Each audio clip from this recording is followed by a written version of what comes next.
Okay, it is 11:05, so we are going to get started.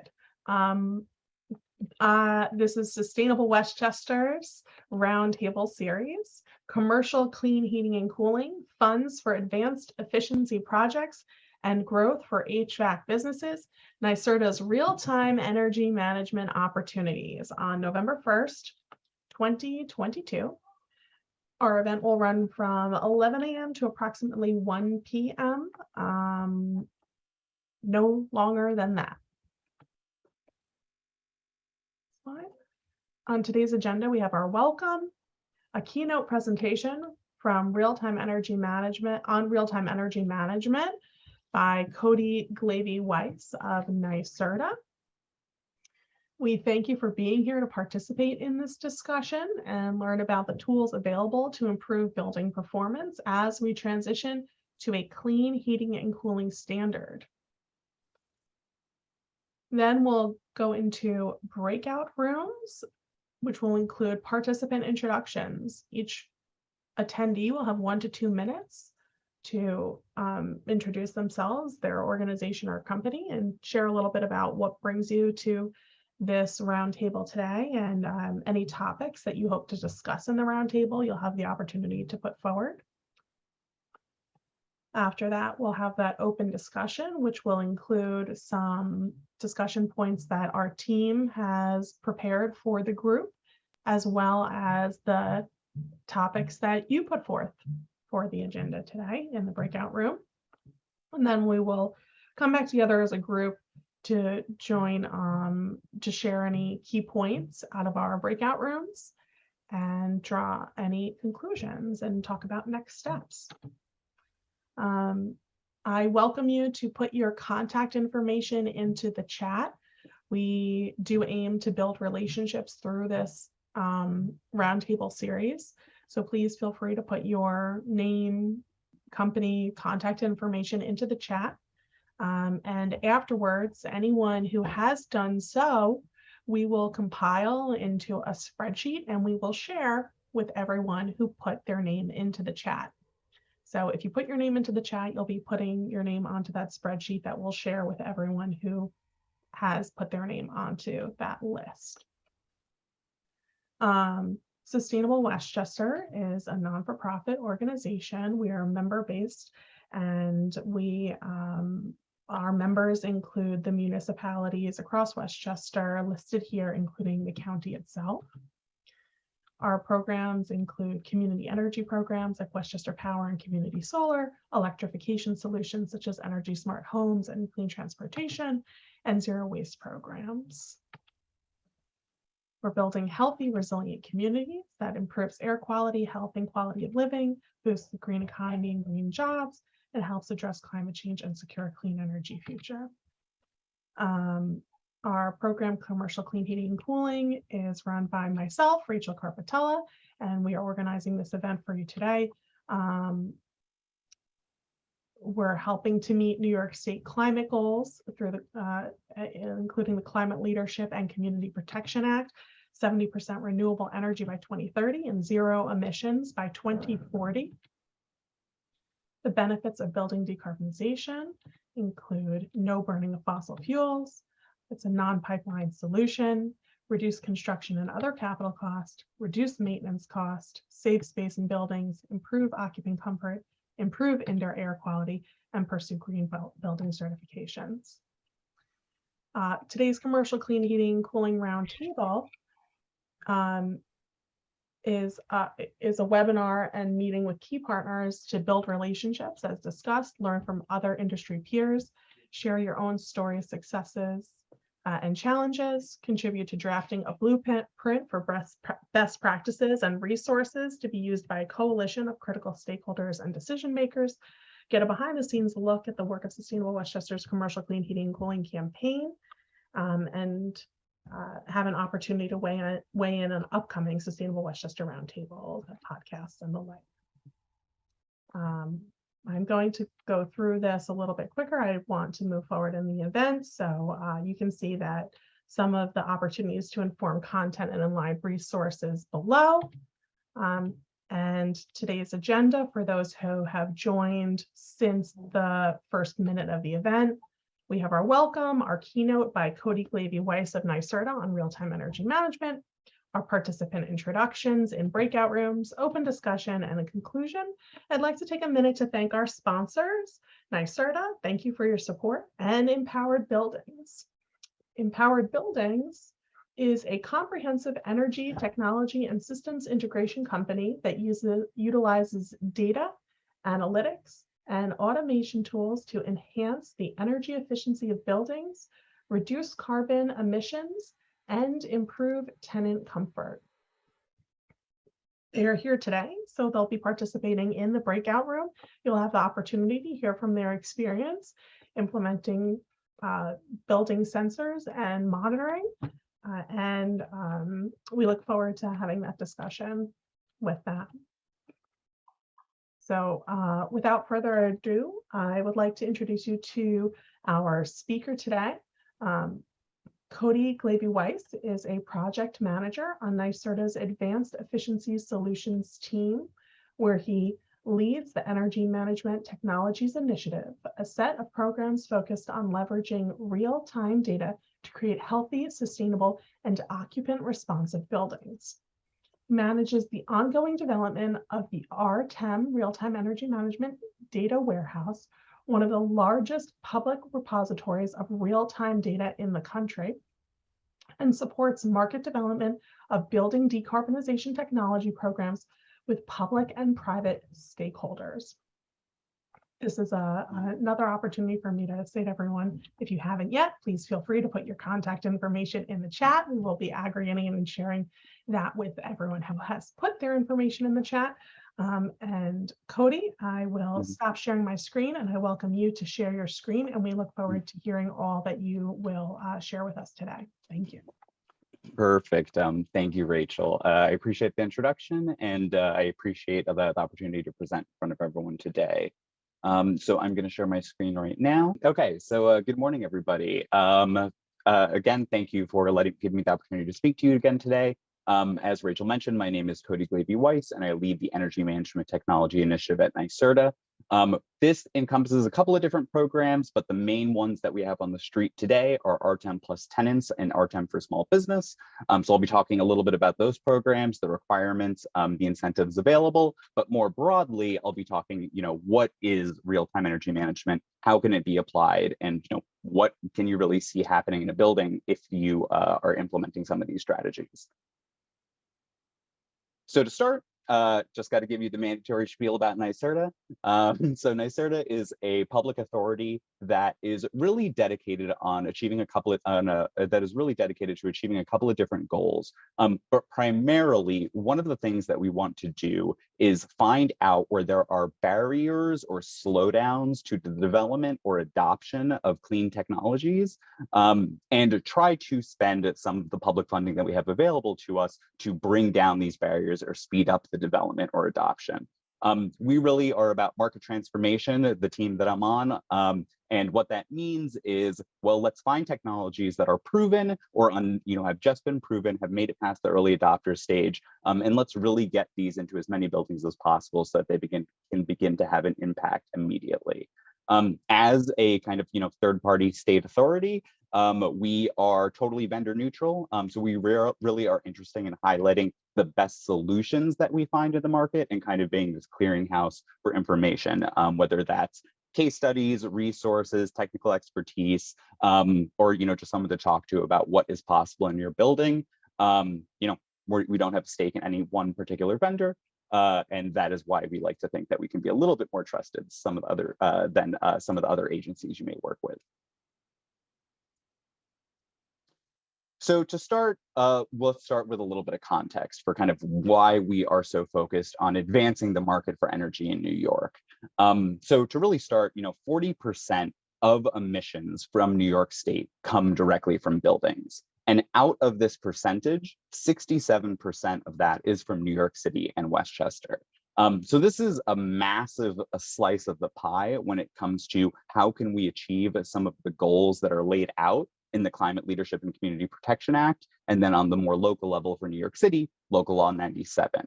So we have these kind of two pressures that's really pushing the state and everyone who lives in it to get better energy efficiency, push buildings toward complete decarbonization. But there are a lot of barriers to that along the way.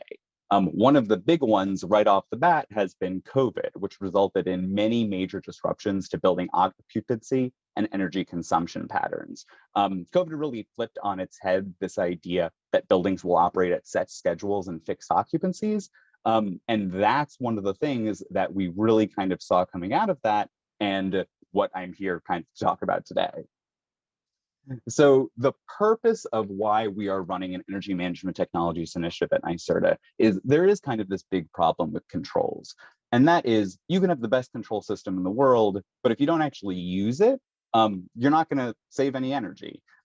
Controls is about what you do with the data, the strategies that are built into the system, the capabilities of the platform, and the ability to actually realize savings out of good control strategies comes largely from the ability to look at your data and figure out how you can actually change how your equipment is operating to reduce energy use.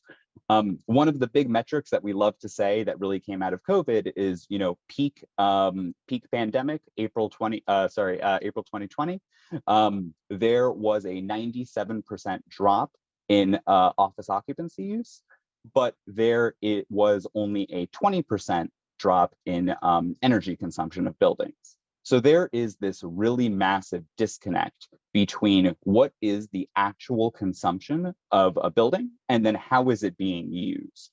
This comes from a lot of different places. Some of this is just there is limited visibility in commercial office buildings into tenant spaces.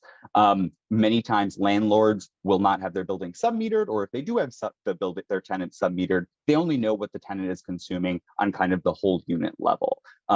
In many cases, the tenants have control over their system, or there's no data being sent to central BASs. So it becomes really difficult to account for what is the total building energy footprint and where is all of my energy going. When it comes to especially the commercial office space, tenant loads are going to be a critical problem for buildings to solve as they look to start trying to comply with local law 97.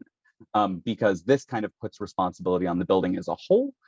So how can building owners, tenants, and buildings kind of work together to share data and operate a building in a way that actually results in the energy use profile of a building matching how it's being occupied and what the plan for that building is.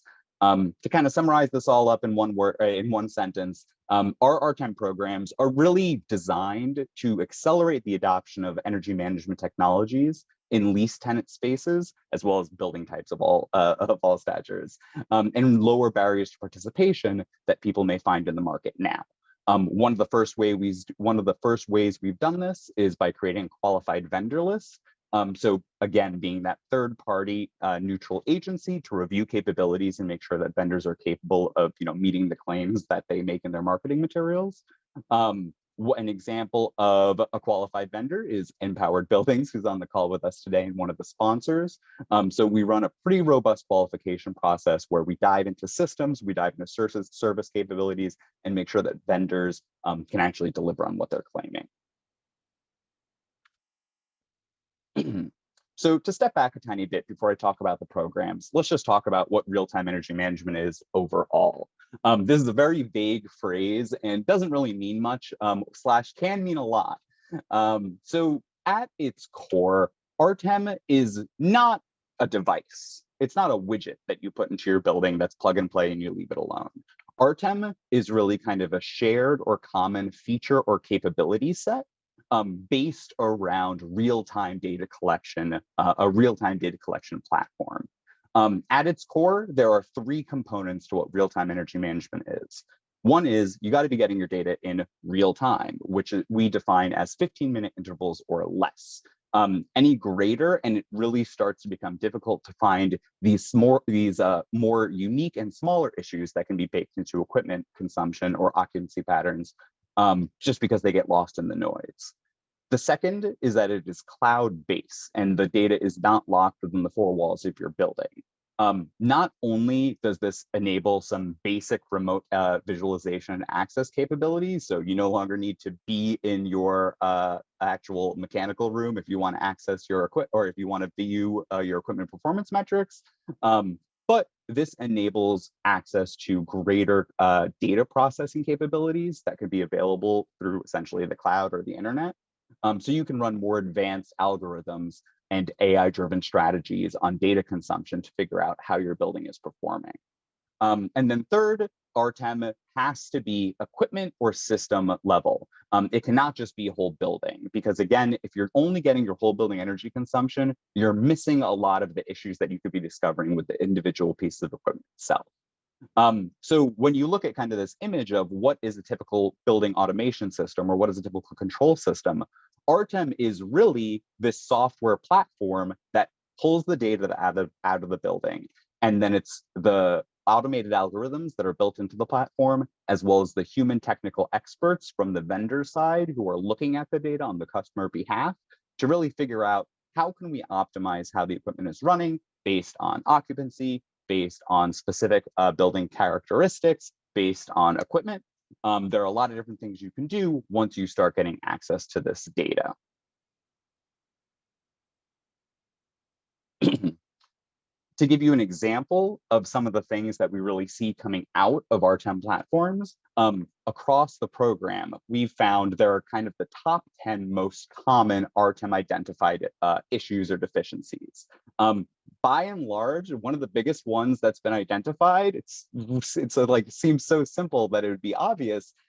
It's just equipment is in bypass or override or manual mode constantly, as opposed to actually being controlled by the building automation system or the local control system. This happens sometimes where if repairs are being carried out on a unit, it gets put in bypass or manual mode, or if you have a tenant that has maybe a hot or cold complaint and you need to increase capacity, you override the system to increase cooling or heating to that area.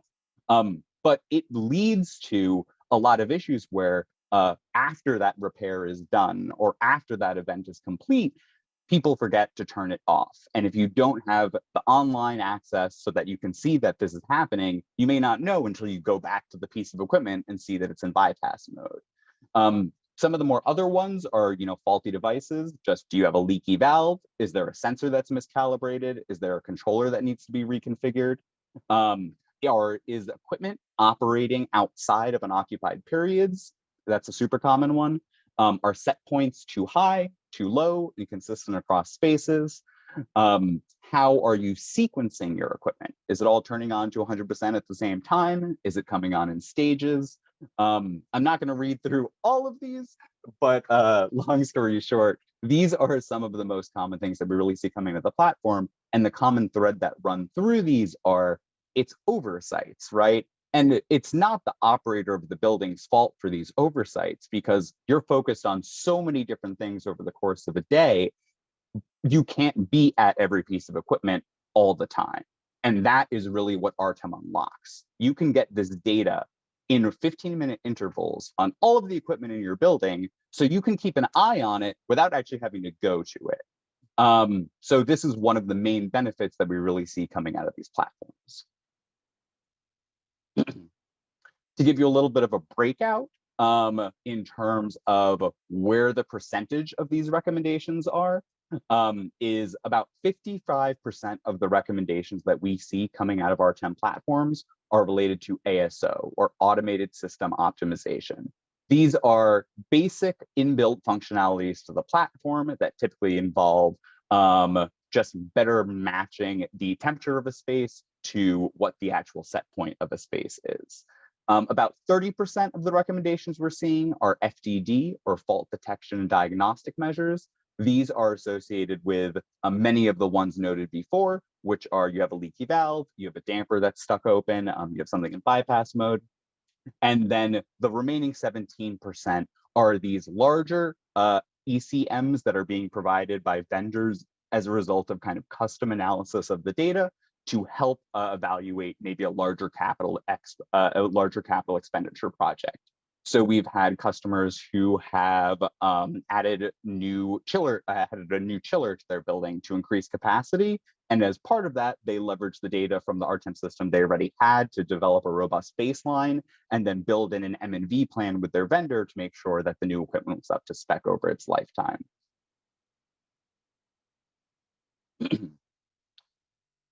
So let's take a little bit of a closer look at what a specific example of some of the most basic strategies you could do if you have an RTEM system in place, or if you have the data available and you're looking at, all right, well, what can I do in my control system? One of the most common recommendations we see is optimal start-stop. And this essentially boils down to when do I start up my equipment in the morning? When do I shut it down at the end of the day? Let's say you have a tenant, and in their lease, it needs to be 70 degrees at 7 in the morning. So because you have a big building, you want to make sure you meet your lease requirements. You don't want to be in violation of anything. You're starting up your systems at 3 in the morning. But it turns out the tenant space is getting to temperature in only about an hour. So you could start up at 6 a.m. Well, for every hour that you push back the start of your system, you're saving about 6.5% of your HVAC energy use. And this is kind of the most basic application of it. You can start doing a little bit more advanced versions of this as you have access to more and more data. For example, do you want to do a lunchtime occupancy adjustment? It's small, but you can save between 1.5 to 3% of your HVAC energy use just by lowering your systems 20% for an hour in the middle of the day when people leave the building for lunch. You can save up to 11% of your HVAC energy use by shutting down your systems about 2 hours early and coasting for the rest of the day. Finally, a really interesting one is on Fridays. When you look at occupancy trends in buildings, we find that Fridays after lunch, not as many people come back to the building. So if you ramp down your systems early on Fridays, you can save an additional percentage. If you implemented all of these strategies in a building, you're looking at about 31% HVAC energy savings just by delaying your startup, stopping a little bit early, and then matching these kind of lower periods of occupancy, lunchtime, Fridays, holidays, to what the actual operational characteristics of the system are. So this is a super basic strategy that you can do just by having access to a few basic data streams. Do you have the temperature data in tenant spaces to know how long it takes for the space to reach its set point when you start up or shut down your systems? Do you know how quickly the space will heat up over time when the systems are reduced? If you take some of this data together, you can make this custom profile for your space, for your building, so that you're turning on and you're using the minimum amount of energy necessary to get to the temperature required in time. One key point to kind of note about this is that RTEM, as noted before, NYSERDA is vendor agnostic. RTEM is not just one specific vendor's platform. RTEM is a range of different platforms that are provided in industry right now. What is shown on the screen is a breakout of some of the most common platforms that we found that participated in the program. By and large, the largest platform is based on SkySpark. This is an open source online energy management platform, essentially, where you can pull data in from the local building, and it gives vendors, oftentimes we'll deploy it for customers, this framework to develop what are called sparks or alerts that perform these basic FDD and ASO capabilities. This is a platform that many vendors share. We also, of course, have the major controls providers if your building is larger and you have kind of a full-blown BAS system, such as from Siemens or Trane or JCI. But this slide kind of reinforces the fact, really, that it's not like you got to go out and buy a fancy control system to get RTEM. Again, RTEM is the strategies and what you actually do with the data available. You can do RTEM with the data that you have right now. The question is, how sure can you be of the results, and what additional strategies can be unlocked by having access to more data? And really, there are a lot of options out there when it comes to vendors that are active in the market.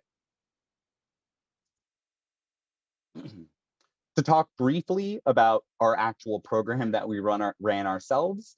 So real-time energy management, NYSERDA has been running since 2016. In that time, we've approved incentives in about 1,200 sites across the state. This represents about 300 million square foot of impacted square footage by the program. And one of the things we really like to highlight about this is we are not funding, like a startup technology. This is not some new device or new program or new algorithm that is untested. This is something that has really seen over the past couple of years widespread adoption and acceptance by a lot of major commercial and multifamily portfolio owners who are starting to really see the value of these additional data streams. And especially as computing power has advanced, the ability to run more and more advanced algorithms on the data so that it gives more time to operators of the building to focus on the issues that they actually need to deal with, as opposed to, well, do I need to go check that VFD every day to make sure no one actually put it in bypass? What we've seen across these 1,200 sites, about half of them are installed and commissioned and live in their service right now. So what we've seen in terms of the initial results is across the commercial multifamily space, the average savings are about 7.2%. I would like to stress that this is average across a pretty large portfolio. We've seen savings as high in any specific building as high as 30 or 40%. Of course, it was a really poorly run building, and we've seen savings that have been a little bit lower than this number in buildings that were run very well before they got this upgrade to their systems. But by and large, just by installing these platforms, you can save about 7%. And then this does track very closely with analysis of RTEM platforms and strategies that have been performed by other organizations around the country, specifically Lawrence Berkeley National Lab. So I spoke a lot about RTEM in general. Let me talk about specifically what we have available on the street in terms of incentives and what we're looking to fund, what types of projects and what types of outcomes we're looking to achieve. So the first program, this is RTEM plus tenants. This is the next version of the kind of original version of RTEM that ran from 2016 to 2021. This is a $25 million initiative that is focused on supporting healthy, sustainable, and occupant responsive office buildings.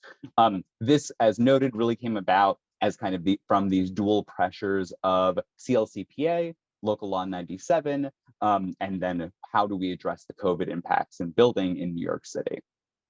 What we are looking for projects is that projects that are expected to generate at least 10% whole building energy savings while improving the indoor air quality and thermal comfort of occupants through better equipment feedback, again, based on actual occupancy of the space and use patterns of the space. This program is really targeted at commercial office buildings with 2 or more tenants, but we are open to discussing your specific site as long as you actually have some form of commercial as long as you have some form of commercial tenants. The program does have some room to be flexible because we are interested in kind of bridging this data gap between landlords and building owners and then the tenants in their spaces so that buildings can be run a bit more cohesively. Vendors, in order to participate in this program, must be qualified through a specific process. This is something I mentioned a little bit earlier, where we will review the capabilities of the vendor platform as well as their past project results to make sure that they can hit the metrics that they're putting forward in their project. And because of this, only vendors that are qualified through this process are allowed to access this funding and submit projects. We are a vendor-driven program, which means that as a customer, which means that the customer is not the one who actually submits project applications or works on deliverables. We entirely drive this program through that network of qualified vendors. But what that means is if you're a customer and you're looking for these systems, the vendor that you hire is going to be the one that's going to be responsible for interacting with NYSERDA to hit all of our documentation requirements. What do we require for one of these projects? So RTEM plus tenants, as noted, being the evolution of RTEM 1.0, is really looking to push the envelope of what buildings can do when it comes to energy management and the access they have and the access to data that they have available to them. So RTEM plus tenants project include base building system monitoring. So this is any central systems that are under the control of the landlord or the building owner, as well as some systems in tenant spaces, which I'll talk about a tiny bit in a second. An eligible project must integrate in a couple of key features. One, you need to monitor at least 75% of a building's total energy consumption by utility supplied energy. So what this boils down to is typically, if you have electric or natural gas at a building, if you have a shadow meter or a sub meter on the main electric meter, the main gas meter, then you're monitoring 100% of the energy going into the building. RTEM, even though we said is not just whole building energy use, it does start with the whole building energy use data so that you can build an overall profile of the building. From there, we're requiring a power quality meter to monitor the incoming power quality level from the Con Ed grid. This is something that we've seen become more and more relevant in recent years. There are some interesting applications for power quality meters when it comes to energy management, specifically safety. We have a major customer who participated in the RTEM program who is using their power quality meter. And if they detect that the frequency drops more than half a hertz or is starting to sag more than half a hertz, they will have all of the elevators in their building go to the closest floor and stop, so that no one gets trapped in an elevator, because they have had people trapped in elevators in the past when there's been an issue with power quality on the local network. So one of the reasons why we're requiring this is really just to start getting a better idea of what can buildings do to more actively manage their power quality meter, their power quality, rather than just being, truly dependent on what the utility is providing. We also require whole building occupancy counting for these projects. As noted, matching energy use to occupancy is the kind of cornerstone of what we're looking to do here. So you need to have the occupancy data in order to do this. We're also looking for kind of this disaggregation and visualization of end uses in a building. Where is the energy going? How is it being used? This can be done through analytics or direct monitoring, but we want to make sure that this data is starting to become a frequent part of ongoing reporting. Finally, RTEM plus tenant projects must also monitor at least 75% of the rentable or leasable square footage in a building. This is at sub-metering level minimum, so you do not need to go directly into the tenant spaces for all tenants.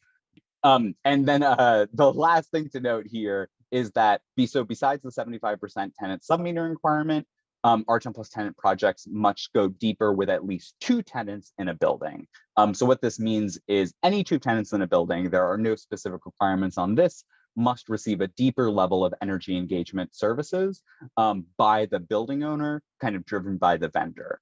So this is something where we would be looking for the vendor, the building owner, and at least 2 tenants in the building to kind of work together on an energy management plan for the building as a whole. Some recommendations. So we do not require any of this, but we do encourage it, and we will pay for it if it is done on a project. But one of the things we're really looking to drive additional value for tenants and building owners is disaggregating the tenant electrical consumption as well, so that you can start getting an idea of how tenants are using their energy by end use. This may be integration of indoor air quality sensors, new temperature sensors, new control devices in tenant spaces. If you want to install new sensors throughout your or tenant spaces, whether they are IoT type sensors, just new meters, new actual control devices themselves, that's stuff that's all eligible under the project cost share structure. And then finally, our minimum requirement is occupancy counting by building.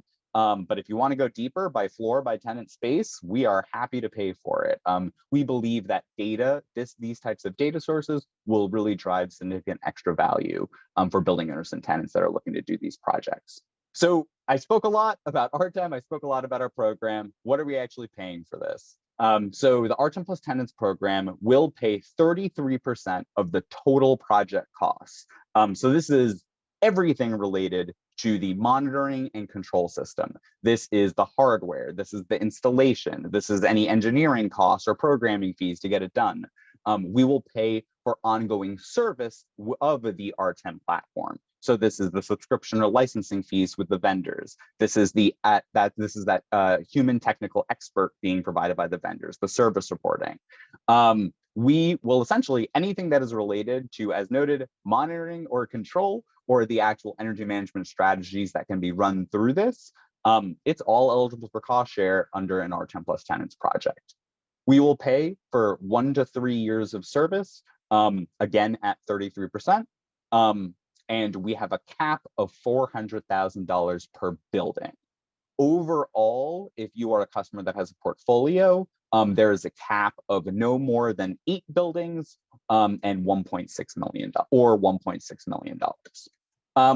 Moving on, as noted, the other program that we have available is R10 for small business. For this specific initiative, we have a little bit less money. We only have $2.5 million available.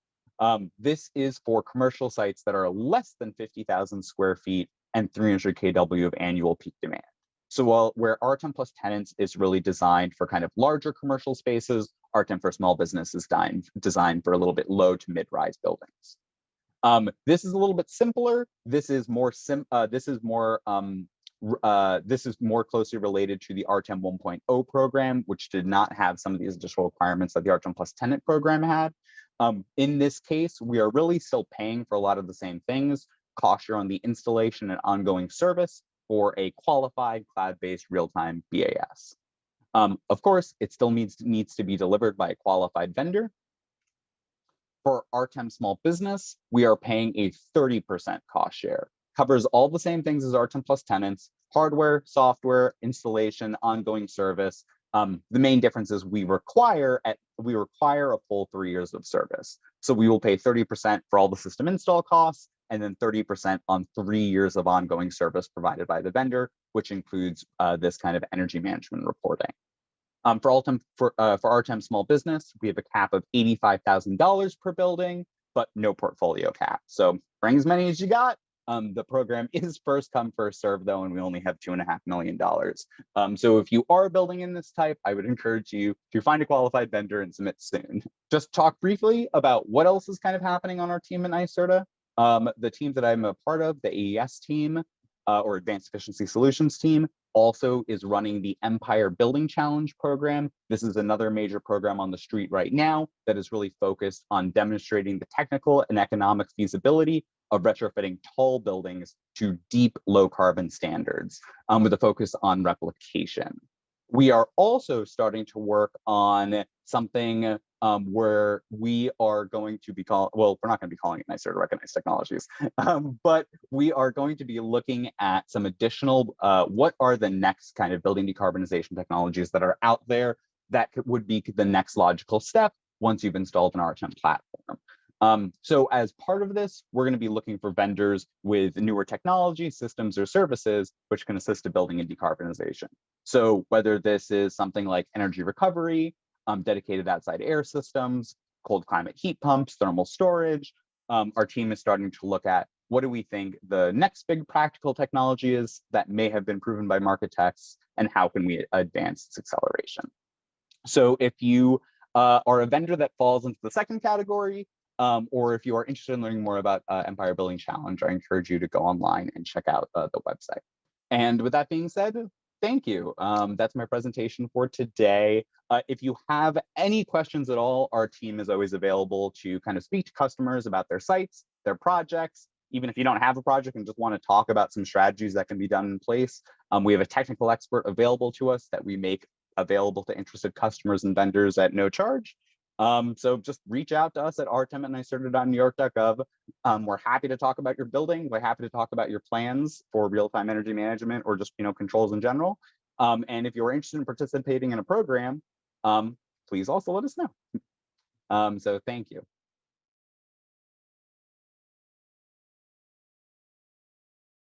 Hi, everyone. Welcome back to the main room. That time flew by. I want to thank everyone for coming to our roundtable, commercial clean heating and cooling roundtable on real-time energy management today. I hope that it provided you with some new information, with some new connections, and gave you the opportunity to share some of the things that have been on your mind in this transition to a clean energy economy. Thank you to our sponsors, Empowered Buildings and NYSERDA. And that concludes our roundtable for today. Thank you all so much.